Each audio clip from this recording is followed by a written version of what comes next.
Jésus n'est pas vraiment ressuscité. Il est plutôt revenu à la vie dans le cœur de ses adeptes. Ils se sont levés le dimanche matin, 3 jours après la crucifixion, et ça y est, c'était un nouveau jour. La fraîcheur de la rosée, les oiseaux qui chantaient, le soleil levant, tout indiquait que Jésus était vivant. Ça y est, leur foi venait de ressusciter. L'espoir avait remplacé la peur, le courage et la joie avaient remplacé la tristesse. Comme une expérience émotionnelle profonde et intime, Jésus venait de reprendre vie dans le fin fond de leur cœur. Pour bien des gens, cette idée-là est attrayante, parce qu'elle permet d'un côté de maintenir les postulats de la science, les morts ne ressuscitent pas, tout en affirmant que Jésus a subi une sorte de résurrection. Mais c'était une résurrection spirituelle, il a repris vie seulement dans le cœur de ses disciples. Mais vous savez quoi? Aussi attrayante cette idée peut-elle être, elle est complètement, mais complètement étrangère à tous les récits de résurrection qu'on trouve dans les évangiles et même dans les lettres de Paul qui nous parlent de la résurrection. Déjà, on peut se demander comment les disciples auraient pu retrouver si soudainement cet élan, ce positivisme, cet enthousiasme en si peu de temps à propos de Jésus. Il faut se rappeler qu'un Messie crucifié était un Messie raté. C'était le signe d'un échec cuisant de leur mouvement. C'était fini, ils avaient perdu 3 ans de leur vie et ils étaient prêts à retourner à leur vie d'avant. Mais le plus gros problème avec cette théorie-là, c'est que partout où la résurrection de Jésus est mentionnée, il s'agit toujours d'une résurrection corporelle et physique, d'une nouvelle vie incarnée après une période de mort. C'est toujours dans un corps physique que Jésus se présente à ses disciples. Par exemple, lors des 2 apparitions dans la chambre haute, Jésus monte ses mains, monte ses pieds, son côté percé à ses disciples et va même les encourager à venir le toucher s'ils le souhaitent. Saisi de frayeur et d'épouvante, il croyait voir un esprit, mais il leur dit « Pourquoi êtes-vous troublés et pourquoi pareille pensée s'élève dans vos cœurs? Voyez mes mains et mes pieds, c'est bien moi. Touchez-moi et voyez, un esprit n'a ni chair ni eau, comme vous voyez que j'ai. » Dans le cas de Thomas, qui voulait des preuves concrètes, Jésus va lui dire avance tes doigts ici, regarde mes mains, avance aussi ta main, mets-la dans mon côté. Ne sois pas incrédule, mais crois, mon homme. Thomas lui répondit, mon Seigneur et mon Dieu. Oh my God! Jésus est réellement réapparu, pas comme un fantôme, pas comme un esprit, mais comme un être humain avec un corps. Pierre va même le dire dans une de ses prédications devant Corneille et sa famille à Césarée, dans le livre des Actes des Apôtres, « Nous avons mangé et bu avec lui après sa résurrection. » Et il faut mentionner que Jésus lui-même avait prédit sa résurrection dans un corps lors de son vivant.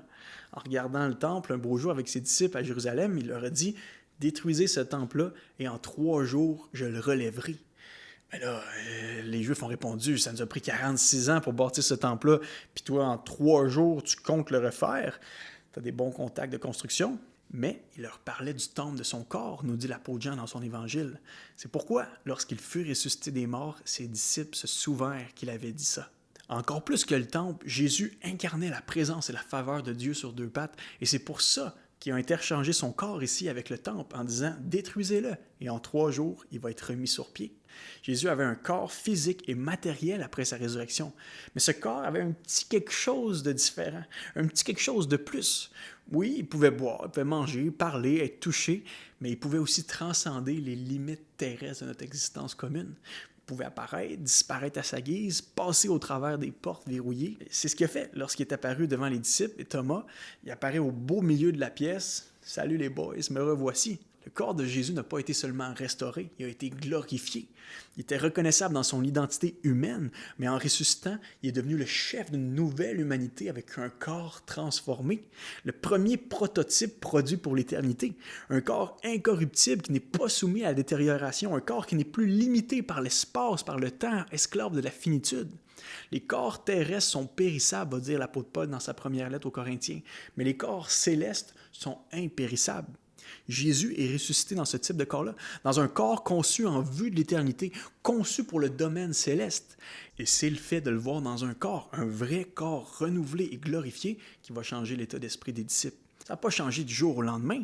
C'est pas un état qui s'est changé comme un claquement de doigts, passant de la pluie au beau temps pour on ne sait quelle bonne raison. Non, les disciples ont changé de posture de cœur parce que c'était vrai, c'était une réalité factuelle et non pas un simple rêve. C'est ça qui a changé leur attitude.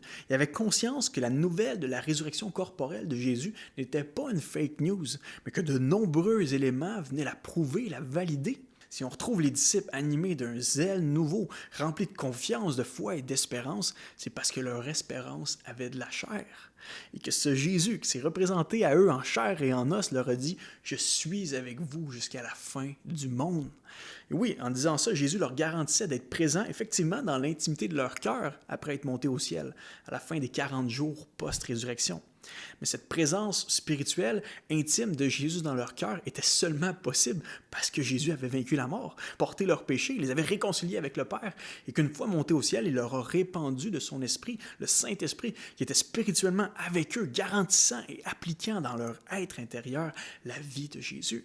Et c'est aussi ce même esprit qui leur a donné le courage, la capacité d'être des témoins fonceurs, téméraires et efficaces partout dans l'Empire, à un tel point que la bonne nouvelle s'est propagée comme une vraie traînée de poudre et que des milliers de gens ont rapidement, eux aussi, décidé de suivre Jésus de tout leur cœur.